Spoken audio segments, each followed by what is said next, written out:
Alors les filles, pour commencer, racontez-nous un petit peu qui vous êtes. Avant Club Apéro, vous faisiez quoi dans la vie? On était toutes les deux dans l'événementiel. Exact. Et vous connaissez depuis combien de temps? 20 ans. Ça fait 20 ans 20 cette ans année. Ouais. 20 ans d'amitié, félicitations. Cette année, eh ben Cette écoute, année. joyeux anniversaire de On 20 s'est ans. rencontrés sur les bancs du lycée, si tu veux tout savoir, dans la même classe. Et voilà, on s'est jamais quittés. Et du coup, d'où est venu ce déclic de lancer un projet comme Club Apéro? Déjà dans nos boulots étudiantes, on a toujours été un peu dans la nuit. Et puis on s'est vite rendu compte qu'il y avait un manque à ce niveau-là, surtout au niveau du côté festif en début de soirée. Et sans vouloir monter un lieu à nous-mêmes, on voulait, on avait ce truc de se dire il faut qu'on fasse quelque chose pour notre réseau. Et on avait un réseau similaire, donc... Et surtout aussi, faire quelque chose qui nous ressemble à toutes les deux. Parce que nous, on aime bien sortir justement le côté before, on est là, on prend l'apéro, c'est vrai. Plus le mood boîte de nuit. Donc en fait, on voulait vraiment quelque chose qui nous ressemblait à toutes les deux. Et du coup, ça fait combien de temps que ça existe, Club Apéro? Club Apéro, ça fait 5 ans. 5 ans, ouais. Cet été, ça fera 5 ans. En avril, non? Ou mai, un truc comme ça. 6 ans, mais... Je crois, ouais. Et du coup, le nom, c'était une évidence, Club Apéro, où vous avez un peu travaillé le truc. On a un peu cherché, c'est Léa qui a trouvé. Ouais. Et en fait, ça a été comme ça. Un jour, je l'appelle, je fais ça y est, je crois que j'ai trouvé le nom et ça fait vraiment fédérateur Club Apéro. C'est vrai. Justement pour réunir tout notre réseau, nos amis et après le réseau qui s'agrandit de nos amis finalement, puisque les clients deviennent nos amis au fur et à mesure. Bah oui, c'est ça, parce que du coup, vous avez une communauté qui est fidèle, qui vous suit toutes les semaines, parce que vous organisez une soirée par semaine. C'est ça, une soirée par semaine, toute l'année, depuis 5 ans. Ouais. Ça va, vous tenez le rythme? Ouais. Franchement, nickel. Et du coup, comment vous organisez une soirée?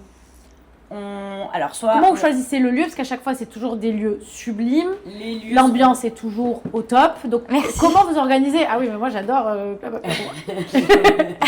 Comment vous organisez tout ça? Les lieux seront principalement sur Marseille ou les environs, mais il faut que ça soit facile d'accès parce qu'on travaille principalement sur des soirs de semaine. Mais c'est toujours le jeudi, hein? Oui, c'est ça. voilà, c'est ça. Donc notre clientèle qui est plutôt... Ou mercredi. Ou mercredi, voilà. 30-quarantenaires travaillent le lendemain. Donc il faut que ça soit plutôt facile d'accès. Et puis ensuite, ça va vraiment... il va falloir que ça soit forcément attractif. Donc un lieu plus quand même un peu travaillé, branché, qui ait une carotte entre guillemets. Ou secret, ou insolite. Ou secret, voilà. Dans l'idéal, un nouveau lieu qu'on aime parce qu'on change de lieu chaque semaine. Et la capacité va être importante pour nous aussi. Il y a combien de personnes à peu près dans vos soirées? On va dire que la moyenne, on va dire 300 personnes par semaine. C'est énorme. Ouais. On prend pas de lieu en dessous de 150 personnes, qui puisse accueillir 150 personnes. Et du coup, pour prendre rendez-vous avec vous, ça se passe comment? En fait, c'est en direct, je veux dire, il n'y a pas de plateforme pour réserver. Non, je veux dire, c'est en direct. toujours. On a vraiment la main sur ça. Et c'est important justement pour... C'est ce que j'allais dire, voilà, Marseille, c'est encore plus à Marseille. C'est important de pouvoir contrôler quand même notre réseau pour que les gens se sentent comme chez eux quand ils viennent passer une soirée avec nous. Et alors, est-ce que vous vous rappelez de votre toute première soirée? Moi, j'aimerais bien revenir sur votre toute première soirée, parce que j'imagine qu'un lancement... C'était la grotte. Ouais, bravo. C'est ça. La grotte, chez des copains à nous. Donc la grotte qui est un restaurant à Callelongue, pardon. Ouais, complètement dans le petit port. C'était en sortie de Covid et donc voilà, on avait fait des événements avant le Covid, mais le nom est sorti. Ouais, parce qu'avant, moi je me rappelle de vos événements. C'était Sunset Boulevard. Non, d'abord c'est les apéros de Léa et Marie. Alors voilà, revenons à ça du tout début. Vraiment tout début, les apéros de Léa et Marie. Ça c'était avant le Covid. Ouais. Alors, complètement. Avant Covid, je pense qu'on a travaillé au moins 2 ans avant. Non, 1 an. Ouais, 1 an. Ouais, non, je crois qu'on a dû faire 2 ou 3 apéros de Léa et Marie. Non, peut-être un peu plus, t'as raison. Okay. Je crois qu'on avait fait le Bar Jacquet, on avait fait les bons garçons. Ouais, les bons garçons. Le Ruby Rosa. Et après, on a fait Sunset Boulevard. Et parce qu'on avait fait un apéro au NH. Au Rul aussi, cette Au Rul, c'est vrai. Ouais. Sur la terrasse du Rul. Ouais. Tout en haut. Donc ça, finalement, c'était vos premières organisations de soirée quand même. Là, on ramait un peu, on faisait du phoning. Là, on faisait du phoning. On n'était pas du tout sur un an en dessous de 150 personnes, on vous prend pas. Pas du tout. C'est le début, c'est normal. Alors racontez-nous justement comment vous êtes structuré. Moi, ça m'intéresse parce que vous avez un On s'est dit qu'on allait professionnaliser justement la chose, trouver un nom. Et puis, en fait, sans le vouloir, et on a quand même eu de la chance à ce niveau-là. En sortant de Covid, il y a eu la période de couvre-feu. De couvre-feu. Donc en fait, tous les gens voulaient faire la fête avant 23h, puisqu'à 23h, on devait rentrer chez nous. Et donc nous, sans le vouloir, on était sur le bon créneau. Donc ça a explosé comme ça et on a fait la grotte. C'est-à-dire qu'on a choisi un lieu qui ressemble à ce qu'on fait maintenant, c'est-à-dire... apéro, coucher de soleil. Voilà, un lieu sympa, quoi. Et en fait, ça a été un carton. Voilà, on a toujours la bonne food, une belle carte de vin. Et puis, une ambiance sympa. Voilà, et de la musique sympa. Et à la grotte, ce qu'on faisait, c'est qu'on faisait toutes les semaines au départ. D'accord. Enfin, mais en fait, on faisait toujours le même lieu. La grotte, on avait fait ça un peu... Oui, j'ai vu que ça avait cartonné, on en avait fait plusieurs. Ouais, on en avait fait plusieurs. Et par contre, ça avait tellement bien pris que, en gros, la liste, tu te rappelles pas, on était complète, genre sur 2 semaines en avance, etc. C'était du délire. Genre, tout le monde se déplaçait à la grotte. Vous faites donc bien bouger Marseille. Vous êtes vraiment on essaie très bien dans le thème de Fun Move Marseille. Et donc, du coup, comment vous répartissez un petit peu les rôles? On est assez complémentaires, je t'avoue. On est très connectés. Moi, j'ai vu ça pour les... pour les tenues. Pas fait exprès du tout. Et non, et en vrai, c'est vrai qu'en fait, on a un œil sur tout. Toutes les deux, on fait tout ensemble. D'accord. Léa, ça a pu être la partie communication avec les lieux, de par aussi ça. Ouais, gérer un peu en amont, oui, enfin, genre les équipes, je fais la carte missions. food, c'est bien sa partie. Et, ça. oui, bien sûr, Et elle, par contre, elle a vraiment l'œil opérationnel. Ouais, directrice. Par exemple, quand on arrive dans un lieu, elle arrive directement à voir où on va installer le DJ, le ci, le là. Enfin, en plus, elle est partie déco aussi, tu vois. Et donc justement, venant à l'organisation de la soirée, ça se prépare combien de temps avant? Parce que vous avez vos semaines donc prévues, enfin toutes les semaines vous faites un événement, mais vous l'organisez combien de temps avant? On va dire qu'on a un planning qui est défini au minimum 1 mois à l'avance. Oui, parce que sinon on stresse. Voilà, D'accord. donc on connaît les lieux où on va être 1 mois à l'avance. Et puis après, au niveau de l'organisation, en fait, on fait un repérage. Et puis on sait qu'est-ce qu'il va falloir amener en matériel, combien de temps il va nous falloir pour la mise en place. Et en fait, la mise en place, elle se fait le jour J parce que la plupart du temps, ce sont des lieux qui travaillent le midi. Donc en fait, nous, on s'adapte au lieu après leur service 14-15 heures jusqu'à 18h. Donc on a 3 heures où sportif, Léa, quoi. moi et souvent des bras qui sont avec nous aident à tout mettre en place. Et du coup, vous avez vos équipes ou à chaque fois c'est les équipes du lieu? En fait, on a des estras qu'on aime bien avec qui travailler. On a un régisseur quand même qui nous suit, qui va nous faire toute l'installation technique. Et puis après, en termes de mobilier, nous, on a notre mobilier donc qu'on amène. Et puis, on a toujours des extras de notre côté qui viennent nous aider. Et au niveau musique, DJ, on choisit aussi nous toutes les deux. Vous choisissez aussi, et du coup c'est un peu au feeling ou ça se passe comment? Parce qu'il y a souvent Greg Berger. Ouais, Greg, c'est c'est notre résidence. Voilà. Mais après, sinon, comment ça se passe pour... On nous contacte aussi parce qu'il y a certains DJ qui ont envie de travailler avec ce concept-là, notre clientèle. Et puis c'est vrai que sur on va dire la tranche d'âge quarantenaire, il faut adapter la musique aussi. Il faut adapter, ouais. Voilà, c'est ça, parce que votre cible, c'est vraiment 30-40, quoi. Oui. La cible des clients. C'est ça. Oui, la cible, cœur de cible, c'est ça. Ouais. Avant, ça a été trentenaire. Puis en fait, c'est vraiment des soirées qui nous ressemblent, tu vois. C'est à notre image qui évolue, enfin, qui grandissent avec nous. Oui, voilà. C'était trentenaire il y a 5 ans, puis ça devient quarantenaire. Et est-ce que vous avez une anecdote un peu à nous raconter sur une soirée? Quelque chose qui vous est arrivé, qui n'était pas prévu? Parce que j'imagine qu'il y a des imprévus dans les soirées quand même. Oui, mais après, c'est plus des... Enfin, moi, j'en ai une en tête, mais c'est plus d'ordre technique. Tu vois, par exemple, t'es toute la journée, je sais pas si tu t'en rappelles, au défi Monte Cristo. T'es là, t'es en pleine journée, en plein cagnard, tu fais toute la mise en place. Et d'un coup, au moment où tu as fini, il se met à pleuvoir. Ah oui. Et là, tu te dis, mince, nous, il nous reste 1 heure pour se changer. Et là, tu te dis, mais en fait, tout ce qu'on vient de faire, c'est mort. Ouais. Et toi, tu dois rentrer chez toi, mais tu as le stress en te disant, est-ce qu'il va vraiment tomber la chavane le temps qu'elle te changeait? Tu dois revenir, tu dois accueillir les clients. Il y avait un bel orage. Après, il y a des jours où malheureusement, on n'a pas la main sur ça et on ne peut pas réussir à tous les coups. Donc, ça, on est dépendante. Mais sinon, en règle générale, oui, dans l'événementiel, il y a toujours des imprévus, des annulations. On doit rebondir du surbooking. Mais pas de... On va dire des fois, tu oublies une table aussi, ça m'est déjà arrivé. Quand je dis surbooking, c'était ça. C'était ça. Et justement, donc, qu'est-ce qui fait la vraie différence de vos soirées? En fait, déjà, on est sur on va dire que sur notre réseau, Ouais. il n'y a pas beaucoup de personnes. concurrents. Ouais, il n'y a pas beaucoup de concurrents sur Marseille. Et on n'a pas beaucoup, malheureusement, de restos festifs aussi sur Marseille. Donc, en fait, il y a tout à faire. Et donc. Et vous faites tout.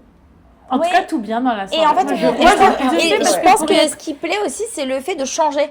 Donc en fait, les gens, ils n'ont pas le temps de se lasser. Ouais, Bien on change sûr. de lieu tout le temps. On Mais change. Oui. Ils sont quand même. Mais vous avez votre On identité. revient quand même dans les mêmes lieux, Bien mais sûr. on change et. Non, puis ils sont quand même dans leur zone de confort, entre guillemets. Oui. Et parce que c'est toujours nous qui les accueillons. La clientèle, il y a toujours un noyau qui tourne malgré que le lieu change. Il y a toujours quand même Ouais. un noyau où il y a les mêmes personnes. La musique, même si on change de temps en temps de DJ, ça sera toujours le même style de musique. Et la food, les prix aussi C'est sont ça. toujours les mêmes. Mais en fait, je pense que c'est le fait de changer, mais tout en étant quand même, en ne restant pas sur nos acquis, en faisant toujours quand même en sorte que ça soit toujours mieux, mais on sait quand même à quoi s'attendre. Bien En fait, sûr. tu sais, tu vas pas dans l'inconnu. Tu sais que ça va toujours être sympa, j'espère.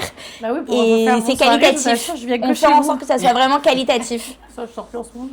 Bien sûr. On fait Donc en ça, sorte c'est ouais, hyper voilà, c'est ça, que important. ce soit vraiment qualitatif. C'est un peu hyper notre ligne directrice. Ça, c'est vraiment important. Est-ce que vous avez un petit scoop à nous donner pour les prochains événements? Vous prévoyez quoi un peu pour Ah non, moi je Pour pas la- donner un scoop comme ça. la suite? Non, j'allais dire qu'il y avait pas mal de couples qui s'étaient fait avec le apéro. Donc si vous êtes célibataire, n'hésitez pas à venir. Ah, d'accord, vas-y. Alors, raconte-nous dans ça, les soirées. Ouais, mais c'est tout, je divulguerai pas plus d'informations, mais en tout cas, voilà. Il y a beaucoup de couples qui se sont formés Marié, bébé. à Club Apéro. Donc ça, c'est rigolo. Club de rencontre aussi, vous devez C'est être apéro. C'est rigolo. En Quand rencontre. on voit plus les gens, c'est qu'on sait qu'ils se sont Sont- maqués tant ouais. mieux pour eux, puis quand on les revoit, on sait qu'il y a Anguille sous roche. Et du coup, vous voyez quoi un peu là pour l'avenir? C'est quoi vos projets un peu? On développe aussi la partie entreprise. Ah, alors voilà. On peut y venir justement parce que vous avez créé aussi Club le Agency. Voilà, le côté événementiel privé où vraiment c'est de l'événementiel pour les entreprises ou les événementiels type mariage, anniversaire, thèse. Voilà, ça c'est dans nos compétences et en fait, petit à petit. Ouais, séminaire aussi. Vraiment, on peut tout faire. Et on avait déjà fait pour Longchamp d'ailleurs. Le Oui. premier événement qu'on a fait pour une marque, c'était pour Longchamp au musée Regarde Provence. Et on s'est occupé de chercher le lieu, de booker le traiteur, de voir les fournisseurs d'alcool, la liste d'invités. On avait tout fait. Parce que justement, quand quelqu'un veut créer un événement, on vous contacte et donc du coup, vous occupez, vous prenez tout en main en fait. On peut. Trouver le lieu, Totalement. discuter. Oui, les oui, prix, totalement. En fait, c'est ce qu'on fait pour l'événementiel public pour les finalement. moments, ouais. Après, forcément, le client en événementiel privé, il aura beaucoup plus de demandes précises, mais finalement, c'est les mêmes choses. Quoi. Et donc là, du coup, pour le projet à venir, c'est que vous vous concentrez quand même pas mal, sur. On développe, on aimerait développer ça. Ouais. Ben, écoutez, et moi j'ai une petite question. Est-ce que vous aimeriez, enfin, je ne dis pas qu'une petite question, j'avais plein de questions, mais celle-ci me vient quand même. Est-ce que vous imagineriez faire un club apéro dans d'autres villes? On nous l'a proposé, on l'a fait. On l'a fait Saint-Tropez, à Saint-Tropez. Aix. On l'a fait à Aix, Cassis, mais ça c'est plutôt on va dire les environs, donc on Oui. a quand même un réseau qui est établi aussi là-bas. Saint-Tropez on l'a fait, c'était sympa, mais on n'a pas forcément la main sur tout, donc on maîtrise moins ce qu'on arrive à contrôler ici. Oh, je crois qu'on est bien à Marseille. Ouais, et en fait, le truc, c'est que on aime bien avoir la main mise, comme Et elle puis dit. ça marche ici parce qu'on a notre réseau et en fait dans une autre ville. Parce que vous ce serait communiquez pas pareil, sur on n'a quoi, rien vous inventé en tant que concept. Enfin voilà, c'est. Si, quand même, moi je trouve que vous avez créé un concept ici. Enfin, en tout cas, en tant que C'était pas fait à Marseillaise, Marseille, mais moi c'est vrai je que des trouve que collectifs, ça existe de partout. Hein. Mais du coup, c'est. Sur d'autres villes en France, c'est pas le projet. c'est pas En tout cas, pour l'instant, c'est pas dans les projets là, futurs. parce que finalement vous communiquez surtout sur Instagram, on est bien Oui, d'accord. c'est Ouais. ça, Vous n'utilisez pas principalement. forcément un autre réseau, à part vos téléphones, enfin Instagram, privé, réseau perso. réseau perso et Instagram, réseau et, perso, et après, il y On a. est une grande famille, Et ouais, Club parfois, Apéro. on fait des événements C'est ça. privés, C'est ça. entre guillemets, c'est-à-dire des petits lieux, mais qui sont très exclusifs et qu'on a quand même envie de proposer à notre clientèle. Et dans ce cas-là, on fait du phoning pour inviter vraiment que nos clients et amis. Bien sûr. que Et nos ce qui est clients intéressant amis. aussi, je trouve, dans vos soirées, c'est qu'elles sont safe. Il n'y a pas de danger particulier, enfin, il n'y a pas de on essaie risque. Justement, voilà, justement, vous contrôlez tout ça et ça, c'est très important. Tout à fait. Ouais, tout et à ça, fait. c'est très important. Vas-y. Et du coup, comment vous ressentez le fait que vous faites bien bouger Marseille? Mais justement, comme on disait tout à l'heure avec Marie, c'est dans le sens où il n'y a pas vraiment encore qu'il n'y a pas vraiment ce créneau du before. Les restos festifs sont pas tellement développés. Oui, et surtout que là, c'est même pas un resto, parce qu'on fait pas vraiment des plats non plus. On a une carte plutôt finger food, tapas. Donc tu manges, mais tu manges pas non plus attablé forcément avec des couverts et une table bien nappée. Enfin, même si c'est nappé, mais vous avez compris, c'est pas un resto. Mais ce truc de vraiment l'apéro festif. Faire la fête, rentrer chez soi à 1h du matin. Ouais, en vrai, c'est rare quand même, parce que nous, vraiment, à 21h30, 22h, c'est la fête. Oui. C'est pas on se regarde encore et on est en train de parler. Là, vraiment, les gens commencent vraiment à danser. Et il n'y a pas vraiment ça, je trouve. Je sais pas si j'ai été claire, mais... Oui, c'est un apéro revisité finalement. Enfin, on prend l'apéro. C'est vraiment l'apéro festif. Voilà, en fait, c'est le cas de dire. Mais c'est à partir, oui, c'est ça. C'est vrai que c'est à 9h30 que ça part. Ah oui, complètement. Parce que les gens, finalement, on les fait viennent venir tôt. Parce que c'est une clientèle qui mange et puis qui ont des enfants, un boulot le lendemain. Donc, en fait, ils veulent faire la fête. Ils veulent continuer à faire la fête à 35 ans. Comme nous. nous. Mais rentrer tôt pour être en forme quand même et assumer le lendemain. C'est ça. Et donc, quelle est votre fierté là aujourd'hui? C'est que les clients, du coup, ce sont nos commerciaux un peu. Maintenant, en fait, on démarche plus les lieux et on vient de démarcher. Et puis, c'est même, du coup, nos clients, parfois, quand un lieu ouvre, qui nous disent « Mais les filles, faut que vous veniez voir ce lieu, faut que vous fassiez un club apéro, c'est canon. » Et puis, voilà, quoi. Et du coup, c'est rigolo parce que... C'est même eux qui décident leur prochaine soirée, quoi. C'est ça. C'est mon anniversaire le 22. Vous faites quel lieu ce jour-là? Pour savoir si c'est OK que je puisse le faire chez vous, quoi. Donc c'est rigolo, quoi. Ils vivent vraiment avec nous, ils nous suivent et ça fait plaisir. Encore une fois, c'est une grande famille. Vous avez une belle communauté fidèle. Ouais, carrément. Ben, bravo les filles. Merci. Parce que c'est pas de tout repos, hein, toutes les semaines, une soirée. Mais non, mais en fait, il y a un vrai boulot en amont. Mais oui. Déjà, rien que la mise en place. Et après, à la fin de la soirée, quand on nous dit « Ah, mais vous venez avec nous faire la fête. » Mais non, après, il faut ranger aussi. C'est vrai, ça. On n'arrête pas la soirée à minuit et demi, nous. Non. Faut tout ranger. Et il y a ça, plus après tous les rendez-vous la semaine. Non, ça... Il y a du boulot. Ben, écoutez les filles, franchement, merci beaucoup. Merci à toi. Vous avez quelque chose à ajouter que vous voulez dire en particulier, quelque chose que j'aurais pas abordé? Ça m'arrive d'oublier des trucs. Quand même. Ouais, je pense qu'on a fait le tour. Que ça dure. Ouais, que ça dure. Merci beaucoup. Et qu'on ait tout plein de nouveaux jolis lieux aussi à vous proposer.